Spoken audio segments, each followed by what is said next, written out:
messieurs, bonsoir. Nous avons le plaisir de nous retrouver dans ce nouveau numéro de Regard contemporain avec un artiste, un créateur, un designer d'origine camerounaise, mais dont les réalisations sont destinées à des publics variés. On va dire on va dire que c'est quelqu'un qui crée dans une vision panafricaine ou alors internationale. Est-ce que c'est bien ça, Patrick? Exactement, c'est bien ça. Et déjà, merci à vous d'avoir bien voulu vous rendre disponible pour effectuer cet entretien, cette interview dans le cadre de la rubrique Regard contemporain de notre magazine. Et sans plus tarder, avec votre permission, nous allons entamer notre entretien donc avec la première préoccupation inscrite à l'ordre du jour. S'il fallait débuter cet entretien en vous présentant, que diriez-vous? Autrement dit, qui est Patrick So?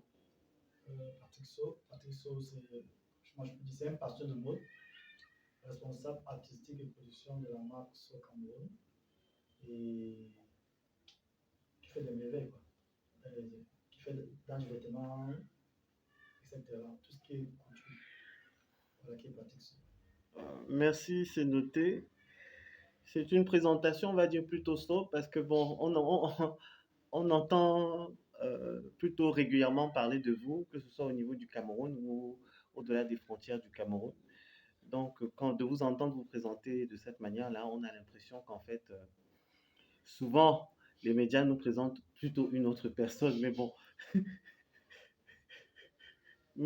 on poursuit notre entretien avec la préoccupation suivante.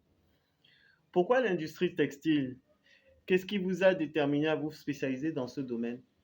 Déjà, je voulais lancer une de vêtements. Je dis pourquoi pas. Je me suis inspiré des autres marques étrangères.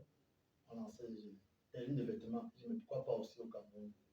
Bon, pourquoi pas en Afrique, plus précisément au Cameroun? D'accord. Ok, je vais essayer de lancer un peu la mouvance, quoi.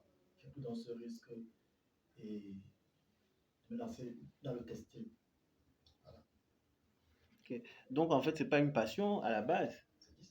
C'est une passion. Ok. Je dis d'abord à la base, quand je me suis planté, je suis d'abord un passionné de mode. Ah, d'accord. Donc, s'il faut encore détailler, vous voyez, Ok, c'est trop d'accord. long. C'est une question d'amour, mais l'histoire d'amour, là, c'est un peu compliqué. D'accord.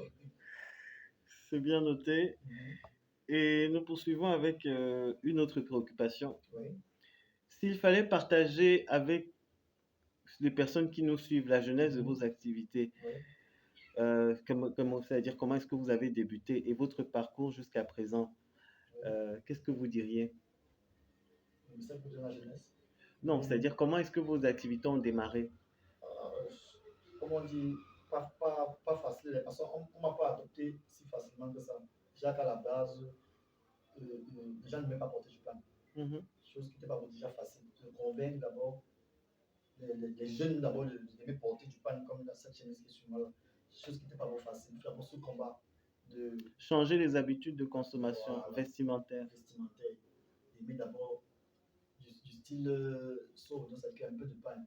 Et vous voyez, quand je quitte déjà de la jeunesse, par exemple, au monsieur qui porte des costumes, les orienter encore dans le style afro. Chose qui n'est pas été facile. Donc, le début n'a pas été vraiment facile. Ce que je peux dire, ça a été beaucoup, bref, de persévérance, malgré les ambigus et tout, mais bon, par la grâce de Dieu, on a persisté. Et voilà, aujourd'hui, les gens commencent un peu à opter pour le style. D'accord, c'est bien noté. Et quel regard portez-vous sur le chemin parcouru, c'est-à-dire depuis le début de l'histoire, de l'aventure, sauf depuis le début de... Qu'est-ce que je retiens? Ah, moi, tout ce que je comprends, c'est qu'il faut y croire. Quand tu as un rêve, il faut y croire et ça va se réaliser. Hein. Parce que moi, tout ce qui m'arrive aujourd'hui, c'est chose que moi j'ai cru au fait. Donc, je savais que je devais être comme ça, sans doute au fait. Donc, j'avais déjà dans ma tête que voilà comment je travaillais, voilà. Donc, pour moi, par la grâce de Dieu, mais je suis en train de faire quelque chose que j'aime D'accord. énormément. Et Donc beaucoup de persévérance, beaucoup de courage et vraiment beaucoup croire toujours à ce qu'on fait. exactement, Ok, exactement, oui. c'est noté, merci. Et maintenant, une autre question. Oui. Moustique le charismatique, Vanister et plus récemment Gims, vos productions sont largement plébiscitées par bon nombre de personnalités de l'art et de la culture. Diriez-vous que ce sont des clients fidèles? Bien sûr, ce sont des clients fidèles. Parce que ces gens viennent chez So pas par rapport à l'homme, mais par rapport aux œuvres. Beaucoup de gens ne savent pas ça. Si Bannister vient chez moi, c'est peut-être même Teams ou bien Moustique, c'est parce qu'il aime d'abord le style. C'est pas D'accord. forcément parce que par peut-être amitié ou bien non, il aime d'abord avant de. Donc ce sont des fidèles clients. Ténor aussi, par exemple, c'est un très bon client. Voilà.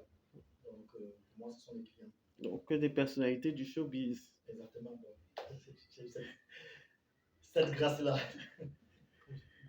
Euh, Quel est votre point de vue au sujet des consommateurs des produits textiles, pardon. Quel est votre point de vue au sujet des consommateurs des productions textiles locales, telles que vos réalisations? D'après vous, quelles sont leurs habitudes de consommation en ce qui concerne les produits locaux et les produits importés? C'est-à-dire là, plus simplement, on parle vraiment du vêtement. Vous avez dit tout à l'heure que au début, c'était pas facile parce qu'il fallait influencer les consommateurs au niveau de leurs habitudes vestimentaires, les convaincre. Est-ce que aujourd'hui, quand vous regardez un peu derrière le chemin parcouru, quel est votre avis au sujet des des habitudes vestimentaires au Cameroun, puisque on est au Cameroun, à Douala précisément?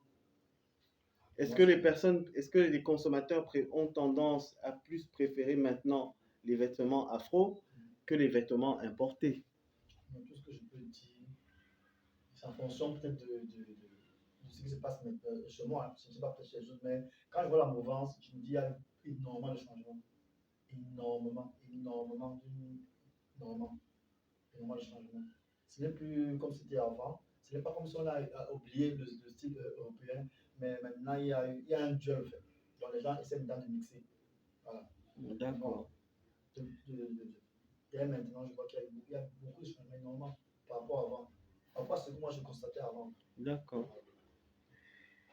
Et maintenant, une autre préoccupation.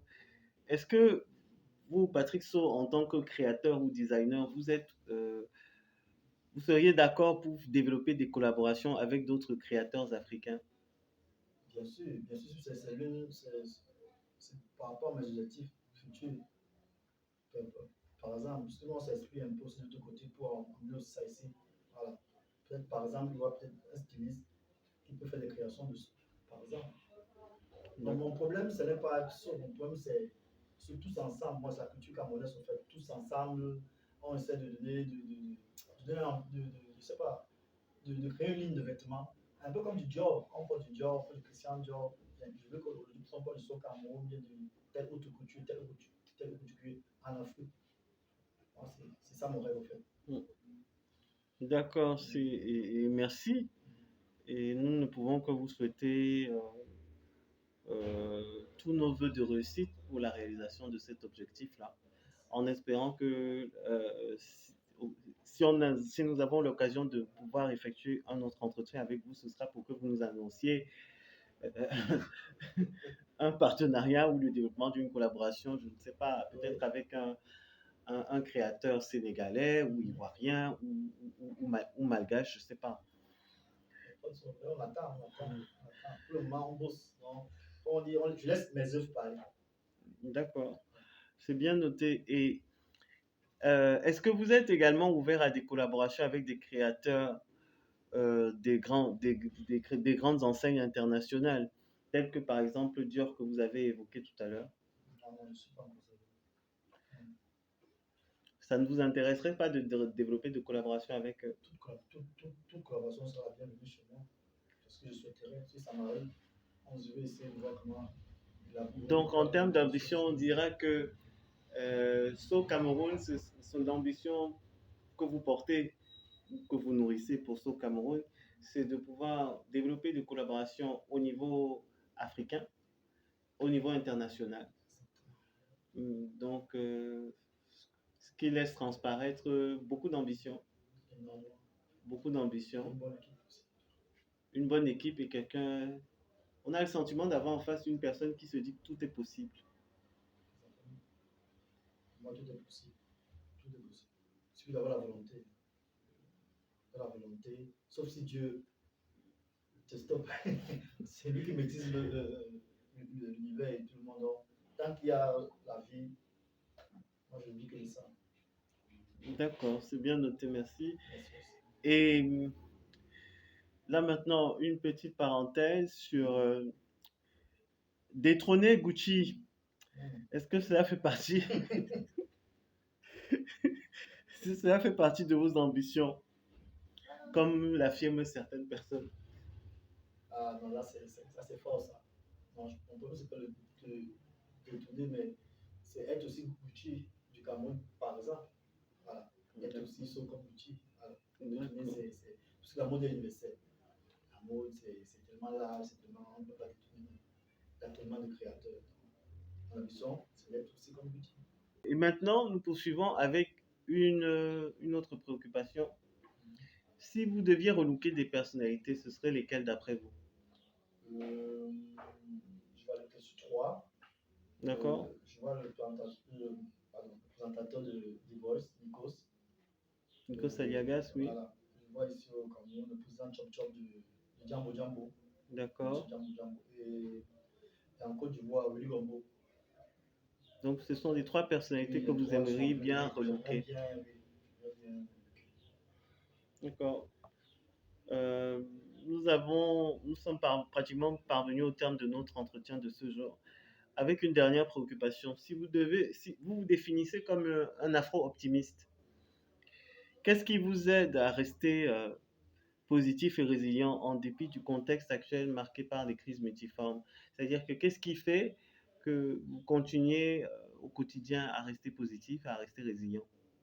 Ah, vous savez, malgré tout ce qui se passe, ce n'est pas ça. Bref, on a même besoin de nous en fait.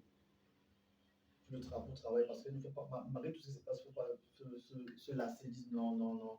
Parce que le gouvernement aussi a besoin de nous. Le besoin de nous. Donc il faut se battre.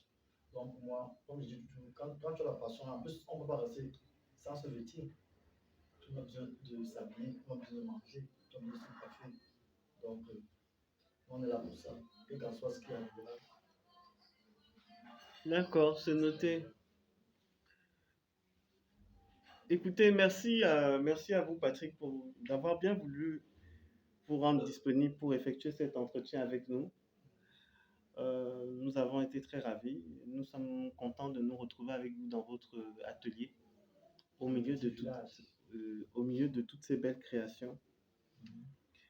Et en espérant vous retrouver très prochainement dans le cadre de l'annonce d'un partenariat avec d'autres créateurs africains ou alors d'autres créateurs même au-delà des frontières de l'Afrique. Merci et bonne fin de journée à vous. Merci à vous aussi.